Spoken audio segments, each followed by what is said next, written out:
தனக்குன்னு ஒரு பிளாட்ஃபார்மை உருவாக்குறதுக்கு பாரதிய ஜனதா கட்சியை பியூட்டிஃபுல்லாக பயன்படுத்தி இருக்காருன்னு தான் என்னோட ஒப்பீனியன். ஏன்னா திடீர்னு இவருக்கு பாரதிய ஜனதா கட்சியோட சித்தாந்தம் பிடிக்கல, இந்த சித்தாந்தம் தமிழ்நாட்டில் ஒன்றும் ஆகாது, இதனால் எந்த லாபமே நடக்காதுன்னு ஒரு முடிவு திடீர்னு அவருக்கு ஞான உதயம் வந்துச்சு.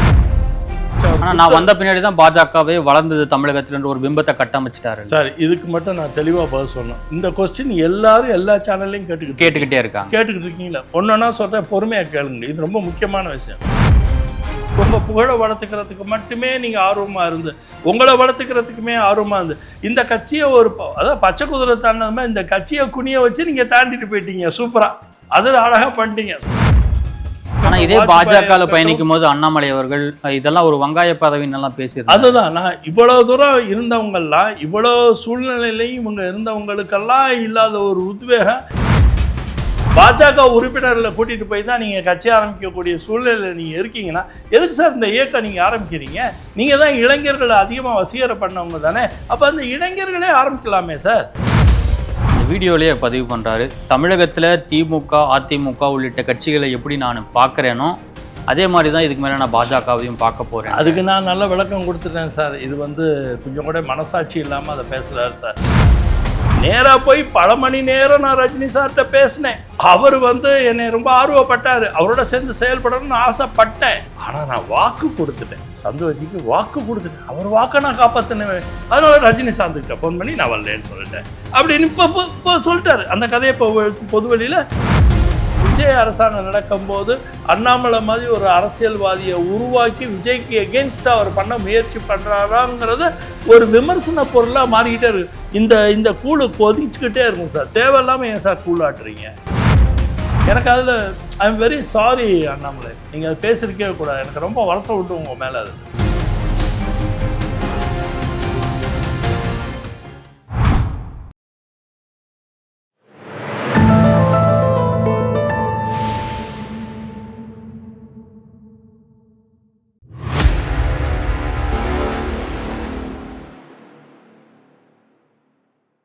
தாமரை டிவி நேயர்களுக்கு வணக்கம். இன்றைய நேர்காணலில் நம்முடன் இணைந்திருக்கும் சிறப்பு விருந்தினர் பாஜக என்ஜிஓ பிரிவுகளின் அமைப்பாளர் திரு அர்ஜுனமூர்த்தி அவர்கள். சார் வணக்கம்.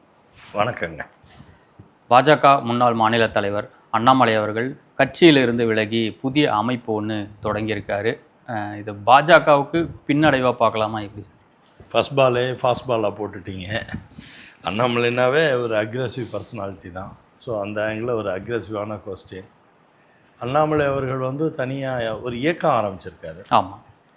அந்த இயக்கத்தை அப்புறம் அவர் அந்த இயக்கத்தை நடத்தணும். அப்புறம் ஃபஸ்ட் டைம் அவர் பீப்புள்னால் நான் சூஸ் பண்ணிவிட்டு அவங்களுக்கெல்லாம் ட்ரைனிங் கொடுத்து அரசியலாக அவங்கள ஆக்கிட்டு அதுக்கப்புறம் அரசியல் பண்ணுறதுக்கு நான் வரேன் அப்படின்னு சொல்லியிருக்காரு. அப்படி தான் நான் கேள்விப்பட்ட வரைக்கும் அப்படி தான் சொல்லியிருக்காரு. டிவியில்னா அப்படி தான் சொல்லியிருக்காரு. ஸோ அவர் போலீஸ் ஆஃபீஸர், ஐபிஎஸ் படித்தவர்.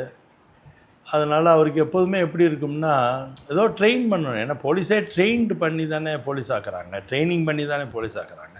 அதனால் ஒரு ட்ரெயின் பண்ணி ஒரு அரசியல் அமைப்பை உருவாக்கணும்னு நினைக்கிற சிந்தனை நல்ல சிந்தனை தான். பார்ப்போம், போக அவர் எப்படி செயல்படுறாரு என்னங்கிறத பார்ப்போம். ஃபஸ்ட்டு இயக்கமாக அவர் வெற்றி அடையட்டும், அதுக்கப்புறம் அவர் அரசியலாக மாற்றட்டும், அரசியல் களம் காணட்டும். ஒரு ஜனநாயக நாட்டில் அரசியல் களங்க குறித்து எல்லாருக்கும் உரிமை இருக்குது. உங்களுக்கே அந்த உரிமை இருக்குது. நீங்கள் கூட நாளைக்கு ஒரு இயக்கம் ஆரம்பிங்க, நீங்கள் கூட நாளைக்கு அரசியலுக்கு வாங்க. எல்லாருக்கும் அந்த உரிமை இருக்கும் போது அவர் ஒரு படித்தவருக்கு அந்த உரிமை இருக்காதா என்ன? அதனால் அவர் கண்டிப்பாக பண்ணுறதுல ஒன்றும் கஷ்டம், யாருக்கும் கஷ்டம் இல்லை. பாஜகவில் இருந்து விலகி அவங்கக்கிட்ட அண்ணாமலை அவர்கள்கிட்ட பயணம் பண்ணுறாங்கல்ல, அது எப்படி எடுத்துக்கிறது நம்ம? அது எனக்கு அதில் ஒப்புதல் இல்லை. ஏன்னா இது என்ன ஆயிரும்னா அண்ணாமலை மேலே இருக்கிற நம்பகத்தன்மை குறைஞ்சிடும். இப்போது நானும் பாஜகவிலேருந்து தான் ரஜினி சார்கிட்ட போனேன். ஆமாம். ரஜினி சார் எவ்வளோ பெரிய பிம்பம்னு உலகம் அறிஞ்ச விஷயந்தான். இன்ஃபேக்ட் அந்த நேரத்தில் இன்றைக்கி இருக்கிற மின்சார அமைச்சர் நிர்மல்குமார் கூட என்கிட்ட ஆர்வமாக பேசியிருக்காரு, அந்த சமயத்தில் பேசியிருக்காரு. அப்புறம் அவங்க ஃபேமிலியோடையும் கன்சல்ட் பண்ணார். நானும் மனசில் எப்படி வச்சுருந்தேன்னா, சாரு கட்சி ஆரம்பிக்காமல் வெறும் ட்விட்டர் போட்டதுக்காண்டி நிறைய பேரை கூட்டிகிட்டு போய் அரசியல் பண்ணணும்லாம் நான் விரும்பலை. இப்போ இவர் என்ன பண்ணியிருக்காரு, வீடியோ போட்டதுக்கே பீப்புளை கூட்டிகிட்டு போயிட்டுருக்காரு. அப்போ ரஜினி சார் ஒரு ட்விட்டர் போட்டார். ஓகே. அந்த ட்விட்டருக்கு நானும் நினச்சிருந்தா ரஜினிங்கிற பிம்பம் ரொம்ப அண்ணாமலையோட பல மடங்கு உயர்ந்த பிம்பம் தானே. ஏன்னா அண்ணாமலே இப்போ ரஜினி சாரோட இரவலில் தானே அரசியல் பண்ணுறதுக்கு ஆசைப்பட்டுக்கிட்டு இருக்காரு. ஆமாம். அப்படி இல்லை ரஜினி சாரோட உயரத்தில் அவருக்குன்னு வர்ற கூட்டம் சுனாமியாக கூட்டம் வந்திருக்குமே. எவ்வளோ அமைச்சர்கள் வர்றதுக்கு ரெடி. திமுக அதிமுக எல்லா கட்சியிலையுமே அண்ணாந்து பார்த்தாங்க. யாரா ஹூஇஸ் அர்ச்சனமூர்த்தி தான் அன்னைக்கு ட்ரெண்டிங். அந்த ட்ரெண்டிங்கே அன்றைக்கி அதான். ஆனால் நான் அந்த தப்பு பண்ணல. ஏன்னா நமக்கு அரசியல் விலாசம், அதாவது எனக்கு பேருக்கு விலாசம் கொடுத்தவர் ரஜினிகாந்த்.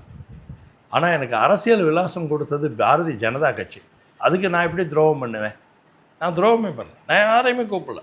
என்கிட்ட 2 பசங்க என்னோட இருந்த பசங்க என்னோட இருந்தாங்களே ஒழிய நான் பாரதிய ஜனதா கட்சிக்கு ஒரு சேதாரம் கூட நான் கொடுக்கல. இத்தனைக்கு ரஜினியோட பிம்பத்தை வச்சு கொடுக்கல. எங்கள் தெருவில் 40 கேமரா இருந்தது. 26 நாள் 40 கேமரா இருந்தது. ஒரு எக்ஸ்டர்னில் என்னை சீஃப் மினிஸ்டர்னே பத்திரிக்கை உலகம் பேசவே போச்சு. ஆனால் நான் அப்போ எதுவுமே பண்ணல. ஏன்னா நான் எங்கள் கட்சிக்கு துரோகம் பண்ணக்கூடாதுன்னு நான் தெளிவாக இருந்தேன். ஏன்னா அது என் கட்சி. எனக்கு கட்சி அரசியலுங்கிற ஒரு விலாசம் கொடுத்த கட்சி எனக்கு பாரதிய ஜனதா கட்சி. அந்த கட்சிக்கு நான் எந்த விதத்துலையுமே துரோகம் பண்ணக்கூடாதுன்றதுல நான் தெளிவாக இருந்தேன். ஆனால் இவர் இயக்க ஆரம்பிக்கும் போதே கட்சியிலேருந்து ரொம்ப காலமாக இருந்தவங்களாம் இவர் மேலே வசீகரப்பட்டு வேகமாக போடுறவங்கள நான் ஒரு விதமாக தான் அவங்களெல்லாம் பார்க்குறேன். எந்த மாதிரி பார்க்குறேன்னா, ஒரு சைக்காலஜிக்கலாக அவங்களுக்கு ஏதோ ஒரு ப்ராப்ளம் இருக்குது. அதுதான் இதோட வெளிப்பாடுங்கிறது தான் என்னோட கவலை. இது போக உங்கள் எல்லாருக்குமே தெரிஞ்சிருப்பாருங்க. ஏன்னா ஒவ்வொருத்தங்களுக்கும் ஒரு ஆர்வம் இருக்குது. கட்சிக்குள்ளே சூழ்நிலை பிரச்சனை இருக்குது. சில பேருக்கு இனிமேல் இந்த கட்சியில் நமக்கு பதவியே கிடைக்காது அப்படின்னு நினச்சவங்களும் சில பேர் போயிருக்காங்க. நீங்கள் தெளிவுபடுத்துங்க. ரஜினி அவர்கள் அந்த அறிவிப்பு கொடுத்ததுக்கப்புறம் நீங்களும் கூட இருந்தீங்க. நேற்று அண்ணாமலை அவர்கள் அந்த வீடியோவில் பதிவு பண்ணுறாரு, ரஜினி அவர்கள் கட்சி தொடங்கத்துக்கு எனக்கும் அழைப்பு விடுத்தார். அது உண்மையா? கட்சியெல்லாம் தொடங்கிறதுக்கெல்லாம் ஒரு அழைப்பு கொடுக்கல. நான் கட்சியில் சேர இல்லை அப்படியெல்லாம் பண்ணவே இல்லை சார். இதான் சார் காலம் மாறி இதெல்லாம் திருப்பி ஒரு, அதாவது சார் காலம் கடந்து வந்தால் இப்போ நம்ம ஹிஸ்ட்ரி புக்கில் நிறைய ரஜினி அழைப்பு விடுத்தார், அதை மறுத்து தான் நான் பாஜகவில் சேர்ந்தேன். அதுதாங்க நான் சொல்ல வரேன். அதான் நீங்கள் கேட்டுட்டீங்களே, கேள்வி கேட்டுட்டீங்களே, நான் பதில் சொல்லிடுறேன் உங்களுக்கு. அதாவது உங்களுக்கு தெரியும், நமக்கே மழை காலம் இருக்குது, வெயில் காலம் இருக்குது, வேநீர் காலம், இப்படி காலங்கள் பிரிஞ்சிருக்கு. அது எந்த காலத்தில் நடந்தது? ஏதோ ஒரு காலத்தில் நடந்தது. இன்னொரு காலத்தில் கட்டன் காப்பி பண்ணுறது எந்த விதத்தில் நியாயம் கிடையாது. அவரை பொறுத்த வரைக்கும் என்னென்னா, இவருக்கு ஒரு ப்ராப்ளம் இருக்குங்க. இவரோட ப்ராப்ளமே என்னென்னா, எதையுமே படிக்கும் போதே பார்த்தீங்கன்னா அண்ணாமலை அவர்கள் என்ன பண்ணுவார்னா, இன்ஜினியர் படிப்பார். இன்ஜினியர் படித்தோன்னே எம்பிஏ படிப்பார். அது நேச்சுரல். எம்பிஏ பண்ணுறது நேச்சுரல். திடீர்னு ஐஏஎம் போவார், அங்கே போய் படிப்பார். அதுக்கப்புறம் ஐபிஎஸ் படிப்பார். ஐபிஎஸ்சில் ஒரு தடவை ஜெயிச்ச பிறகு கூட இன்னொரு தடவை ஐஏஎஸ் வெற்றியடைன்னு சொல்லி அதில் ட்ரை பண்ணுவார். ஸோ இந்த மாதிரி ஒரு தொடர் முயற்சி பண்ணக்கூடிய குணநலம் உள்ளவர் தான் அண்ணாமலை அவர்கள். இதுக்கு முன்னால் ஒரு தீசிஸ் பண்ணுறதுக்காண்டி விஜயகாந்த் அவர்களோட சேர்ந்து பண்ணார்னு அவரே இப்போ சொல்கிறாரு. அது மாதிரியும் செய்வார். இது மாதிரி அவருக்கு ஒரு ஆர்வம் இருக்குது. திடீர்னு என்ன பண்ணுவார், போலீஸ் உத்தியோகமே எனக்கு வேணாம், போர் அடிச்சிருச்சு எனக்கு அப்படின்னு சொல்லிட்டு டக்குன்னு புறப்பட்டு நான் ஆடு மேய்க்கிறேன், மாடு மேய்க்கிறேன், விவசாயம் பண்ண வரேன்னு அங்கே வந்துடுவார். ஸோ இது மாதிரி அவருக்கு அந்த ஆர்வம் வந்துக்கிட்டே இருக்குது. அவருக்கு ஒவ்வொரு நாளும் ஒரு ஆர்வம் வந்துக்கிட்டே இருக்குது. உடனே எல்லாத்தையும் வேண்டாம் அப்படிங்கும்போது என்ன பண்ணார், ரஜினி சார் ஃப்ரீயாக தானே இருக்கார், அவரோட போய் பேசுவோமே, அவரை ஒரு கட்சியை ஆரம்பிக்க சொல்லுங்கள். விஜயகாந்த் கட்சியை அவர் தீசிஸ் பண்ணி மைண்டில் இருக்குது. அப்போ இன்னொரு சினிமாக்காரை வச்சு ஒரு கட்சி ஆரம்பித்தா எப்படி இருக்கும் அப்படின்னு அவருக்கு ஒரு சந்தோஷம் வந்துருச்சு, ஆசை வந்துருச்சு. உடனே கொடுக்குன்னு போய் ரஜினி சார்ட்ட உட்காந்து, சார் நீங்கள் கட்சி ஆரம்பிங்க சார், நான்லாம் வந்துடுறேன் சார், என்ன மாதிரி யூத் உங்களுக்கு சார், நான் நல்லா படிச்சிருக்கேன் சார், நான் பொழிச்சு அப்படி இப்படின்னு அவரோட சந்தோஷம் புகழெல்லாம் பேசி அவர்கிட்ட பேசுறது யாருக்குமே நல்லா படித்த பையன், நல்ல திறமையான பையனாக இருக்காரு. அது கன்னடத்தில் வேறு பேசுவார். ரஜினி சாருக்கு இன்னொரு எக்ஸ்ட்ரா ஆர்வம் இருக்கும். 2 பேரும் கன்னடத்தில் பேசிக்குவாங்க. இவனா ஹீஸ் வெரி ஃப்ளூயண்ட் இன் கன்னடம். தமிழை காட்ட அவருக்கு கன்னடம் ரொம்ப அழகாக வரும். நானே ஆச்சரியப்பட்டிருக்கேன். ஐயோ, அண்ணாமலை கன்னடம் பேசும்போது கன்னடக்காரன் தோற்று போயிடுவோம், அந்தளவுக்கு அழகாக கன்னடம் பேசுவார். அதில் அவருக்கு இப்போ இது மாதிரி ஒருத்தர் இப்போ மாரிதாஸ் கூட தான் போய் ரஜினி சார்கிட்ட பேசியிருக்காரு, பாண்டே கூட தான் போய் பேசியிருக்காரு. யார் பேசல ரஜினிகாந்த்? சிவனாண்டி ஐபிஎஸ் கூட தான் ரஜினிகாந்த் பேசியிருக்காரு. பொன்ராஜ் எத்தனை தடவை போயிருக்காரு ரஜினி சார்கிட்ட, யாரும் போகலை. ரஜினி சார் அரசியலுக்கு வரமாட்டாரா, அவர் வந்தால் நமக்கு அந்த இடத்துல ஒரு இடம் கிடைக்காதா அப்படின்னு துண்டு போட்டவங்க நிறைய பேர் சார். இந்த நேரத்தில் ரஜினி அவர்கள் ரஜினிகாந்த் கிட்ட துண்டு போட்டவங்க அவங்க நிறைய பேர். அந்த துண்டு போட்டதுல எல்லாரும் இவரும் ஒருத்தர் நம்ம நினச்சிக்கலாம். அதில் தப்பு கிடையாது. அதில் என்ன தப்பு இருக்குது? ஒரு ஆர்வத்தில் ஒரு அரசியல் தலைவர் வந்தால் நம்ம சேர்ந்து செயல்படலாமே நினைக்கல, எந்த தப்பு இல்லை. அவர் நினச்சதெல்லாம் தப்பு இல்லை. அப்படி பண்ணார். ஆனால் அவர் பண்ணதில் என்ன தப்பு பண்ணார், திருப்பி பாருங்க அவருக்கு ஆர்வம். நான் சொல்லிக்கிட்டே வந்தேன்ல, மாறிக்கிட்டே இருப்பாருன்னு சொன்னேன் பாருங்க, டக்குன்னு இன்னொரு மாறினார். நேராக சந்தோஷி சொன்னார், அவர்கிட்ட நான் வாக்கு கொடுத்துட்டேன், அதனால இவர்கிட்ட நான் வரமாட்டேன். நான் ஃபோன் பண்ணி சொல்லிட்டாராம். நேராக போய் பல மணி நேரம் நான் ரஜினி சார்கிட்ட பேசினேன். அவர் என்னை ரொம்ப ஆர்வப்பட்டார், அவரோட சேர்ந்து செயல்படணும்னு ஆசைப்பட்டேன். ஆனால் நான் வாக்கு கொடுத்துட்டேன், சந்தோஷிக்கு வாக்கு கொடுத்துட்டேன். அவர் வாக்கை நான் காப்பாற்றினேன். அதனால ரஜினி சார்ந்துக்கிட்ட ஃபோன் பண்ணி நான் வரலேன்னு சொல்லிட்டேன் அப்படின்னு இப்போ சொல்லிட்டாரு. அந்த கதையை இப்போ பொதுவெளியில் அழகா வீடியோ போட்டு அதை இப்போ எப்படி பேச ஆரம்பிக்கிறாங்கன்னாக்க, நான் வரலன்னு சொல்லிட்டேன், அதனால தான் ரஜினி அவர்கள் அந்த கட்சியை தொடங்குற முடிவே கைவிட்டுட்டாரு. அதெல்லாம் தெரியல சார், அதெல்லாம் உங்க சோஷியல் மீடியா வார் ரூம்லாம் வச்சிருக்காரு. நிறைய பேர் இப்போ பார்த்தீங்கன்னா நிறைய பேர் நான் எது பேசினாலுமே கலாச்சிக்கிட்டு இருக்காங்க. அதெல்லாம் தவிர்க்க முடியாது சார். ஏன்னா அவருக்குன்னு இருக்கவங்க அவருக்கு ஒரு ஃபேன் கிளப் இருக்குது சார். இவர் மற்றவங்கள தற்கொலைம்பாரு, இவரை சுற்றி நிறைய தற்கொலை கூட்டம்லாம் இருக்குது. சரி, அதெல்லாம் பண்ணிட்டு போகிறாங்க சார். ஏன்னா சின்ன வயசு சார், ரொம்ப சின்ன பசங்கன்னு சொல்லுவோம்ல நம்ம கிராமத்தில். அதெல்லாம் சின்ன வயசு ஆளுங்க, அதெல்லாம் ஏதோ பண்ணட்டும், அதெல்லாம் ஒரு தப்பும் கிடையாது. நான் அதில் தப்புனே நான் பேசலை. இப்போ என்னையும் கலாய்ச்சிட்டு போகிறாங்க, எனக்கு அதை பற்றி கவலை இல்லை. தப்புன்னு நான் பேசவே இல்லை. செயல்பாடில் ஒரு நேர்மை இருக்கணுங்கிறது தான் என்னோட பேச்சு. ஏன் அனுபவத்தோட பேச்சு என்னன்னா, ஒரு செயல்பாடில் உங்களோட நேர்மை தன்மை, உங்களோட உண்மைத்தன்மை வெளிப்படணும். உங்கள் புகழை வளர்த்துக்கிறதுக்கு மட்டுமே நீங்கள் ஆர்வமாக இருந்து, உங்களை வளர்த்துக்கிறதுக்குமே ஆர்வமாக இருந்து, இந்த கட்சியை அதாவது பச்சை குதிரை தாண்டதுமே இந்த கட்சியை குனிய வச்சு நீங்கள் தாண்டிட்டு போயிட்டீங்க. சூப்பராக, அது அழகாக பண்ணிட்டீங்க, சூப்பராக பண்ணீங்க. அது ஆர்எஸ்எஸ்ஐயும் நட்பு வட்டத்தில் கொண்டாந்தீங்க, மோதிஜியை நட்பு வட்டத்தில் எடுத்துகிட்டு வந்தீங்க, அமித்ஷாவோட நம்பிக்கை கொண்டாந்தீங்க. சந்தோஷி பாவம் உங்களுக்கு அப்படி பண்ணார். இந்த போய்ட்டு எல்லார்ட்டையும் பழகினீங்க. டெல்லியில் போய் சார், டெல்லியில் போய் இவர் விஸ்தாரமாக இன்றைக்கி யூபி பீகார்லனா இவர் பிரைம் மினிஸ்டர் கேண்டிடேட் ஆகிற அளவுக்கு வாய்ப்பு இருக்குன்னா நீங்கள் எழுத வைக்கிறது எது சார்? மோதியோட பிம்பம் தான் சார் எழுத வைக்குது. மோதி தான் சார் உங்களை இந்த அளவுக்கு வளர்த்துருக்காரு. மோதியோட வளர்ச்சி, அவரோட பெரிய வளர்ச்சியோட ஏணியில் நீங்கள் ஏறி நின்னதுனால நீங்கள் பெருசாக தெரிஞ்சிட்டீங்க. அவரோட ஏணியில் நிற்கிறீங்க, மோதிங்கிற ஏணியில் ஏறி நின்று பெருசாக அமிச்சு இப்போ அந்த ஏணியே தள்ளி விட்டு போகிற மூடுக்கு போயிட்டீங்க நீங்கள். அது காலம்தான் எல்லாத்துக்கும் பதில் சொல்லணும். இல்லை சார், அண்ணாமலை அவர்கள் பாஜக மாநில தலைவராக இருந்திருக்காரு. அவர் மாநில தலைவராக இருந்தபோது அவருடைய செயல்பாடு எப்படி இருந்தது? நீங்களும் கூட பயணிச்சிருக்கீங்க சார். அவரோட செயல்பாடு ஒன்றில் தெளிவாக இருந்தது சார். தனக்கு என்ன லாபம்னு பார்த்து நல்லா செயல்படுவார் சார். எப்போவுமே தன்னோட பேர் கிடைக்குமா, தனக்கு பேர் கிடைச்சா அந்த இடத்துக்கு போவார். தனக்கு புகழ் கிடைக்குமா அந்த இடத்துக்கு போவார். ஏதோ ஒரு வார்த்தை சொன்னால் கூட அதனால நமக்கு என்ன லாபம். அவர் ஒரு பெரிய பிஸ்னஸில், அவர் எம்பிஏ படித்தவர் சார், பிஸ்னஸ் மேனேஜ்மெண்ட் படித்தவர் சார். அவருக்கு எல்லாத்துலேயுமே he must gain some benefit. எனக்கு ஏதாச்சும் ஒரு பெனிஃபிட் இருக்கா அப்படின்னு தான் பார்ப்பார். அந்த மாதிரி எனக்குன்னு ஒரு பெனிஃபிட் வரும்போது அது சிறப்பாக பண்ணுவாங்க. யாருக்குமே பார்த்தீங்கன்னா இப்போ செந்தில் பாலாஜி கூட தான் சிறப்பாக செயல்பட்டார். ஏன்னா அவருக்கு நிறைய பெனிஃபிட் வந்து அதனால சிறப்பாக செயல்பட்டார். இப்போ மோடி மட்டும்தான் சார் எந்த வித பெனிஃபிட்டுமே இல்லாமல் செயல்படுற ஒரே ஆன்மா உலகத்தில், இந்தியாவில் ஒரு ஆன்மா இருக்குன்னா, சுத்தமாக பவித்திரமாக ஒரு ஆன்மா இருக்குன்னா அது எங்கள் மோடிஜி மட்டும்தான். ஏன்னா அவர் ஒருத்தர் தான், எந்த எதிர்பார்ப்பும் இல்லை, குடும்பம் இல்லை, கொடுத்தனும் இல்லை, எதுவும் இல்லை. எல்லாமே மக்களுக்காண்டி காலையிலேருந்து சாயந்தரம் மட்டும் 18 மணி நேரம் உழைச்சிக்கிட்டு. அப்படி யாருமே இல்லை சார். அவங்கவுங்க லாபத்துக்குன்னு ஒரு வாழ்க்கை இருக்குல்ல, அந்த லாபத்தை நோக்கி மனசு இருக்குல்ல. சார் சாட்டையில் அடிச்சுக்கிட்டது எந்த லாபத்துக்கு சார் அடிச்சுக்கிட்டாரு சொல்லுங்கள்? சாட்டையில் அடிச்சுக்கிட்டார்ல, எந்த லாபத்துக்கு அடிச்சுக்கிட்டார்? யாராச்சும் எங்கள் பிஜேபியில் அமித்ஷா ஃபோன் பண்ணி, hey you have to go like this, நீங்கள் இந்த மாதிரி பண்ணால் தான் உங்களுக்கு பெரிய பப்ளிசிட்டி அச்சீவ் பண்ணுவீங்க, நீங்கள் அதை காமிங்க, ஏன்னா ஒரு பெரிய விஷயம் நடந்திருக்கு தமிழ்நாட்டில், இது பண்ணுங்கன்னு தான் அமித்ஷா கூப்பிட்டு ஃபோன் பண்ணி சொன்னாரா? சாட்டையில் அடிச்சுக்கன்னு சொன்னாரா? இல்லையே. காலில் செருப்பு போடாமல், காலில் செருப்பு போடலே 40 நாள் இருந்து என்னாரு. அதுக்கப்புறம் காலில் செருப்பை எங்கள் நைனார்ஜியே கொண்டு வந்து கொடுத்தாரு, போட்டுக்க சொல்லி கொடுத்தாரு sir. Is a excellent drama person sir. அவர் கண்டக்ட் ஹிம்செல்ஃப் வெரி ட்ராமாட்டிக்கலாக தான் எல்லாம் பண்ணுவார். அதெல்லாம் தப்பு இல்லை. அப்படி பண்ணி தானே இவ்வளோ பெரிய புகழ் வந்திருக்கு. வெறும் 1,92,000 தான் சார் இருந்துச்சு அவருக்கு ஃபாலோவர் ட்விட்டரில்.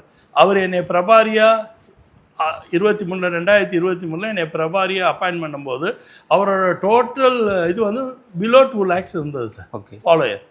அதுக்கப்புறம் நான் சோஷியல் மீடியா இன்சார்ஜ் எடுத்த பிறகு நான் புஷ் பண்ணி எங்கள் சோஷியல் மீடியா மாநில நிர்வாகிகள், மாவட்ட நிர்வாகிகள், மண்டல் நிர்வாகிகள் இவ்வளோ பேரையுமே ஃபோர்ஸ் பண்ணி நீங்கள் அவரை ஃபாலோ பண்ணி எங்கள் மாநில தலைவரை நீங்கள் ஃபாலோ பண்ணாமல் இருக்கக்கூடாதுன்னு ஃபோர்ஸ் பண்ணி தான் அவரை ஃபாலோ பண்ண வச்சோம். ஃபாலோ பண்ணும்போது 3 லட்சம் 4 லட்சம் வந்துச்சு. அப்புறம் பெங்களூரில் போய் எலெக்ஷனுக்கு ஒர்க் பண்ண போனால் நானும் அவரோட தான் சேர்ந்து ஒர்க் பண்ணேன். அப்போது ஒரு 60,000 70,000 கூடிச்சு. அதுக்கப்புறம் அவர் தெலுங்கானாவில் போய் ஒர்க் பண்ணார். அதில் ஒரு 40-50,000 கூடிச்சு. அப்புறம் ஏஎன்ஏல ஒரு இன்டர்வியூ கொடுத்தாரு. அந்த interview very popular interview around India. அது நல்ல மில்லியன்ஸில் போச்சு. அந்த இன்டர்வியூவோட ரீச்சில் இந்தியா முழுக்க அவருக்கு ஃபாலோவர் கூடி இன்னைக்கு மோடிஜியோட புகழ், பிஜேபியோட புகழ், ஆர்எஸ்எஸோட சப்போர்ட்டு இவ்வளவும் சேர்ந்து இன்னைக்கு அவருக்கு 1 மில்லியன் தொட்டுட்டார். இன்னைக்கு அவரோட ஃபாலோயர் எவ்வளவு ட்விட்டரில் எக்ஸ் பதிவில் 1 மில்லியன். இந்த 1 மில்லியனில் எவ்வளோ பேர் இருப்பாங்க?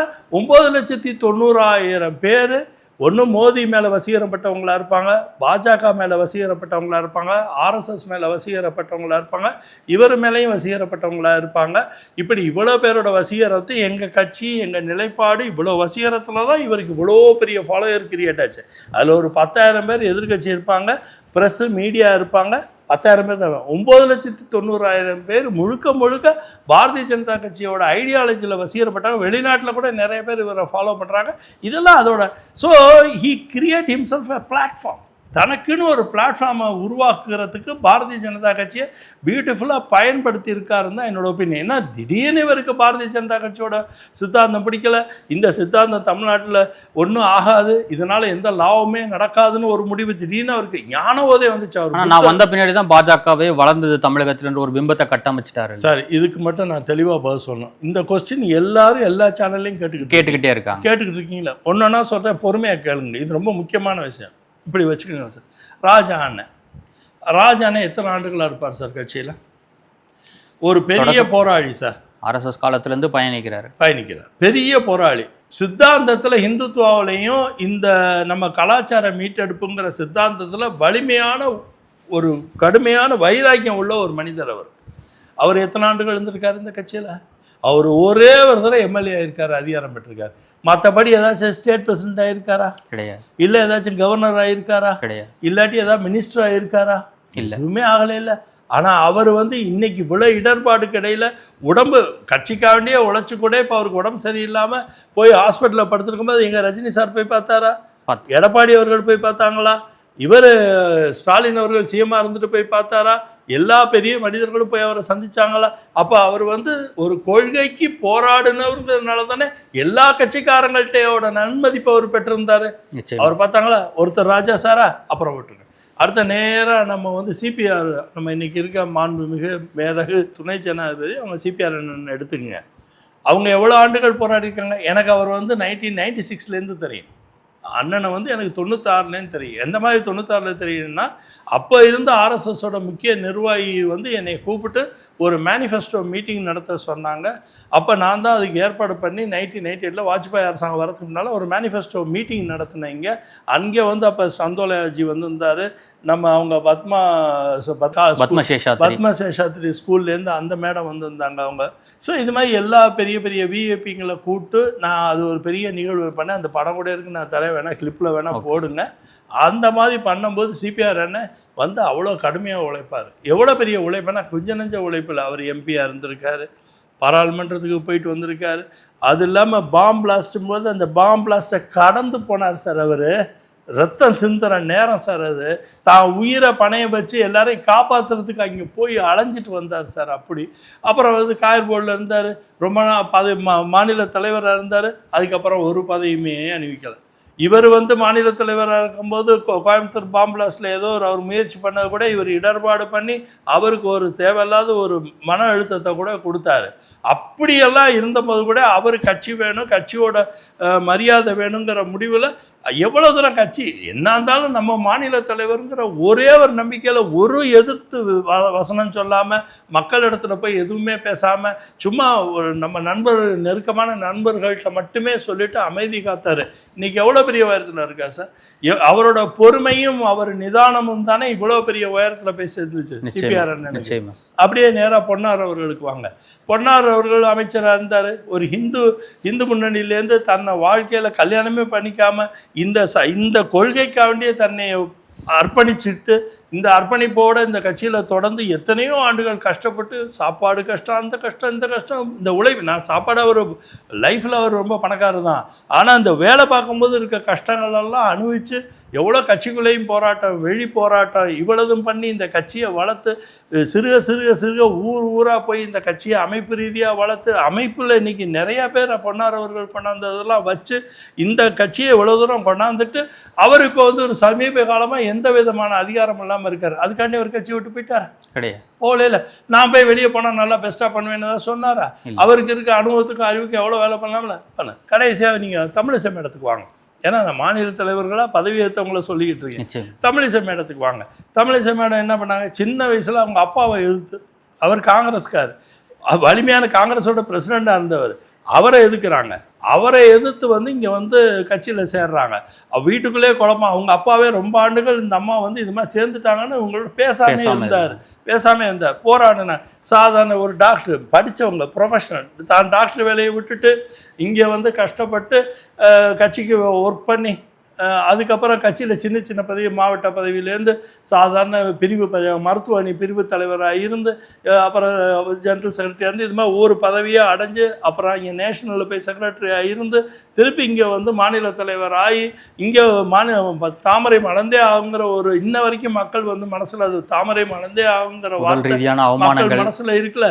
இதெல்லாம் பண்ணிட்டு கடைசியில் கவர்னர் பதவி கிடச்சி கவர்னரும் ஆகி திடீர்னு நான் வந்து எப்படியா இருந்தாலும் நான் மக்களோட எலக்ட்ரல் பாலிடிக்ஸில் இருக்கணும், மக்களாக நான் செயல்படணும்னு சொல்லி கவர்னர் பதவியை தூக்கி போட்டுவிட்டு இங்கே வந்து எலெக்ஷன் இந்த தடவை எம்பியாவும் தோற்று இப்போ எம்எல்ஏவும் தோற்று அந்த போராட்ட குணமே இழக்காமல் எதுவுமே இல்லையே வாழ்க்கையில், நான் என்னுமே இல்லை, எந்த மரியாதையுமே இல்லை, நான் கவர்னர் பதவிங்கிறது உச்சபட்ச மரியாதை, அந்த புரோட்டோகால் மரியாதைலாம் இன்றைக்கி இல்லாமல் தெருவாக போய் அழலன்னு நனைஞ்சு இவ்வளோ வேலை பார்க்கணுன்னு அவங்களுக்கு என்ன சார் நிர்பந்தம்?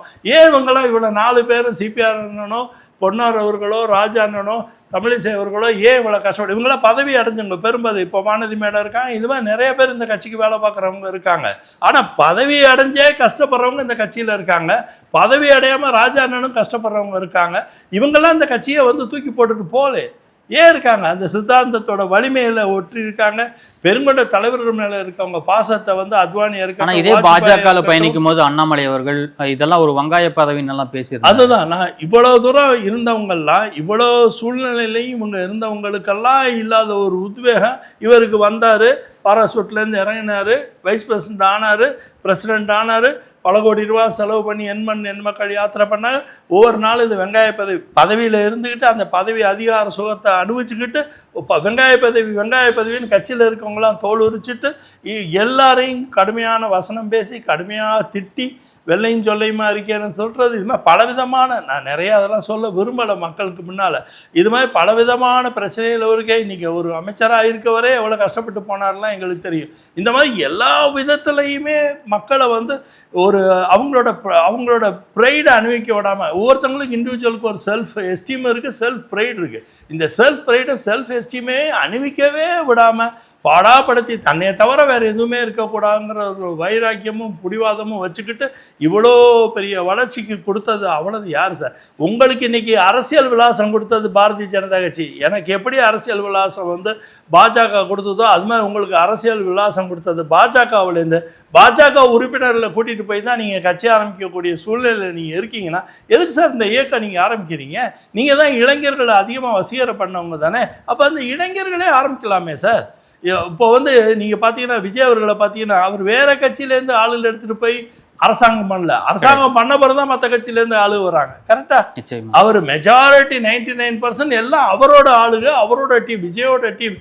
அவர் என்ன ஆனந்த் வந்து எல்லாருமே நீங்கள் யாரெல்லாம் அவரோட இருக்காங்க பல ஆண்டுகள், 25 ஆண்டுகள், 15 ஆண்டுகள், 12 ஆண்டுகள், 5 ஆண்டுகள்னு அவரோட நேரடி தொடர்பு. அதோட பெரிய கஷ்டம்னா அந்த 41 பேர் இறந்த போது அவரோட நின்னாங்க, கூட நின்னாங்க, அந்த கஷ்டத்துலையும் துணை இருந்தாங்க. ஒன்றும் யாரும் செதறி ஓடி போகலை. அந்த ஒரு காரணத்தினால தான் விஜய் அவர்கள் என்ன பண்ணுறாரு, ஜெயிச்ச பிறகு எல்லாரையும் போய் அந்த சேரில் உட்கார வைக்கிறார். அந்த விசுவாசத்து அவங்கெல்லாம் இந்த விசுவாசத்தை காமிக்க தான் ஒவ்வொருத்தங்களும் அமைச்சராகணும்னா எல்லாரையும் பேச்சார். எந்த முதலமைச்சர் போய் அமைச்சர்களை சேரில் உட்கார வச்சுருக்காங்க? செங்கோட்டையன் ஆல்ரெடியே பலமுறை அமைச்சராக இருந்து அதே சேரில் உட்கார்ந்தவர் தானே, அவரை போய் உட்கார வைக்கிறார். ஏன் உட்கார? என்னால் அவர் என்னை நம்பி வந்தார், நம்பி வந்தவருக்கு நான் ஒன்று. ஸோ இதில் அவரோட கருணை தெரியுது. என்னதான் அரசியல் இருந்தாலும் அரசியலில் ஒரு கருணை வேணும். அந்த கருண வெளிப்பாடு கொஞ்சம் அவர்கிட்டேருந்து வருது. ஒரு அரசியல் தனமாக பேசுகிறேன்.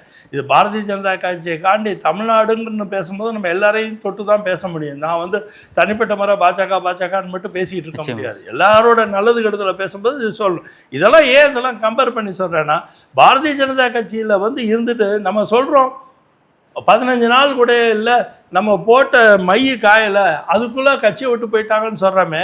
கட்சியை விட்டு போகும்போதே எங்கள் கட்சியில் இருக்க எல்லாரையும் கூட்டிகிட்டு போகிறது எந்த விதத்தில் நியாயங்கிறதான் நீங்கள் கேட்ட கல்விக்கு தான் இவ்வளோ சொல்கிறேன். அது எந்த விதத்தில் நியாயம்? உங்கள் மேலே அவங்க விருப்பமாக இருக்கலாம், தப்பு இல்லை.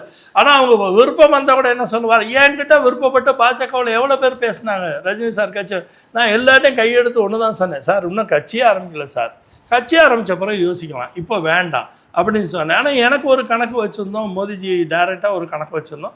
சார் கட்சி ஆரம்பித்தா ஏதோ எங்களுக்குள்ளே ஒரு கணக்கு இருந்தது, பாஜகவோட எப்படி அதுங்கிறது. அந்த முடிவு சார் எடுக்காத நேரம் அது. அவர் பொலிட்டிக்கலாக எந்த முடிவு எடுக்காத நேரம். நான் போய் இவங்களெல்லாம் கூட்டிகிட்டு போய் சேர்த்து என்ன பண்ண போகிறேன்?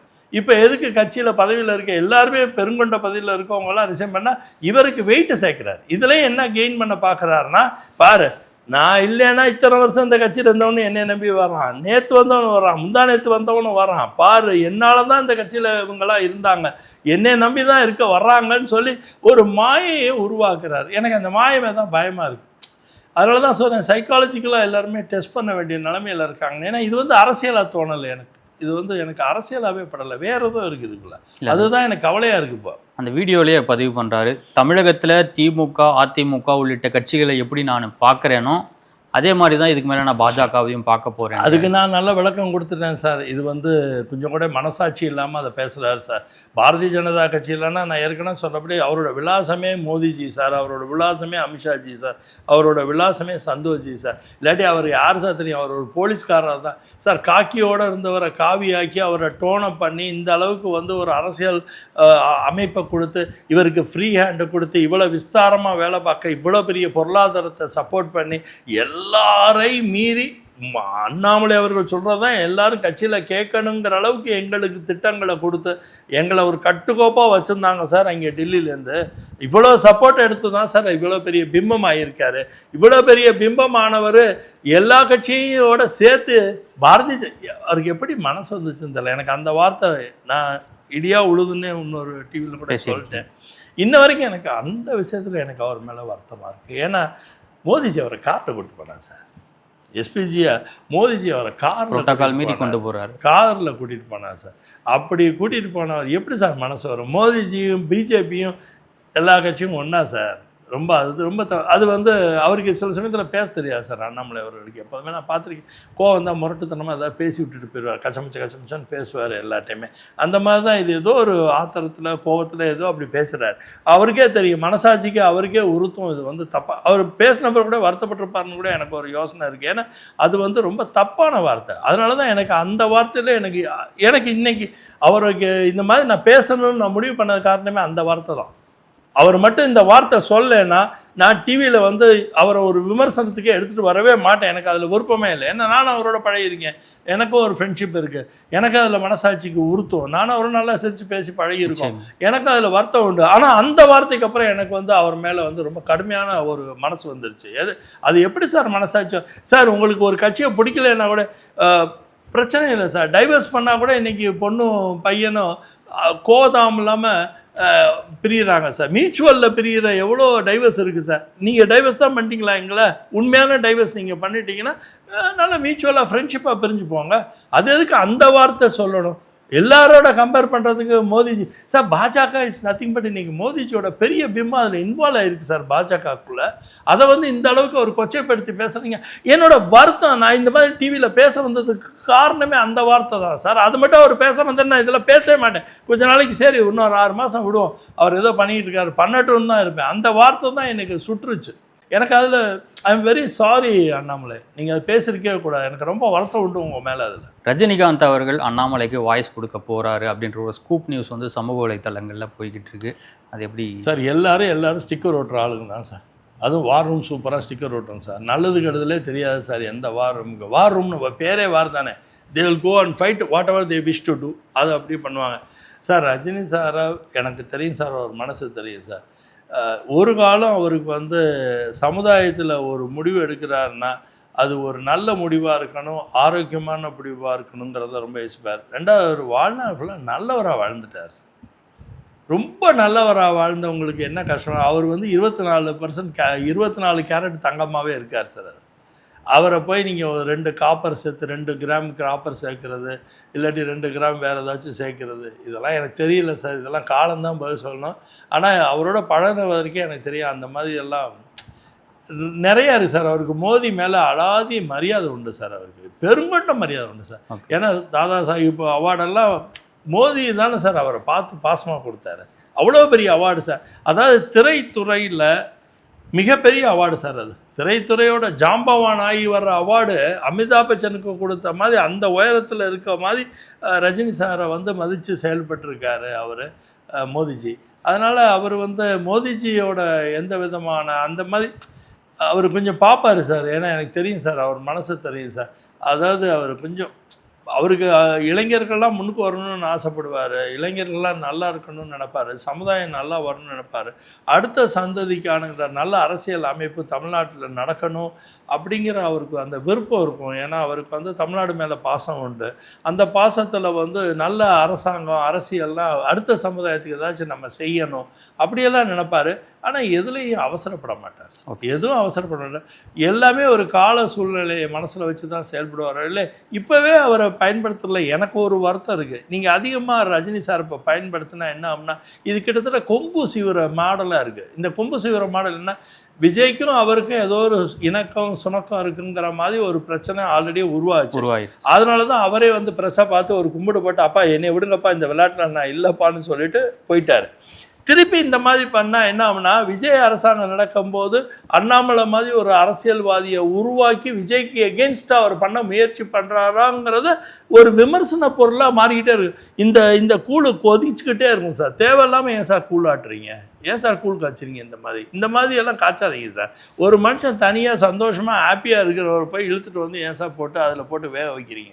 அந்த வேலையாட்டில் அந்த வாரம்லாம் பண்ணாதீங்க, தயவு செஞ்சு இதெல்லாம் நிறுத்திக்கங்க. நீங்கள் அவர் வர்றாரா, அவர் வந்து நான் தான் செயல்படுறேன், என்னோட ஆசீர்வாதம் ஒன்றும் சொல்லட்டும், நாங்கள் கையெடுத்து கும்பிட்டுக்கிறோம், எங்களுக்கு ஒன்றும் ப்ராப்ளம் இல்லை. அது அவரோட முடிவு, ரஜினி சாரோட முடிவு, அது வந்து அவரோட இண்டிவிஜுவல் முடிவு. அந்த முடிவில் எந்த பிரச்சனை வந்தாலும் எங்களுக்கு பாதகம் இல்லை. அது நாட்டுக்கு நல்லது செய்ய போகுதுன்னா எங்களுக்கு ரொம்ப சந்தோஷம்தான், அதை பற்றி கவலை இல்லை. ஆனால் இப்போவே முத்தாய்ப்பா முன்னெடுப்பா இப்போவே அவரை பேரை போட்டு ஸ்டிக்கர் ஒட்டிக்கிட்டு இருக்கிறது வந்து அவர் ஒன்றும் இதை போய் சொல்ல மாட்டார், இதை யூஸ் பண்ணாதன்னு சொல்ல மாட்டார். அப்படி சொல்லணும்னா ஒவ்வொரு ஆட்டோக்காரனையும் பார்த்து சொல்லணும், என் படம் ஒட்டாத, என் பேரை போடாத, என் வசனத்தை யூஸ் பண்ணாதுன்னு எவ்வளோ இடத்துல சார் போய் சொல்லுவார். லட்சம் ஒவ்வொரு லட்சம் மனுஷன்கிட்ட போய் அவர் சொல்லணும் என்னை பயன்படுத்தாத அப்படியெல்லாம் சொல்ல முடியுமா அவரால்? இதெல்லாம் காலம்தான் சார் பதில் சொல்லும்.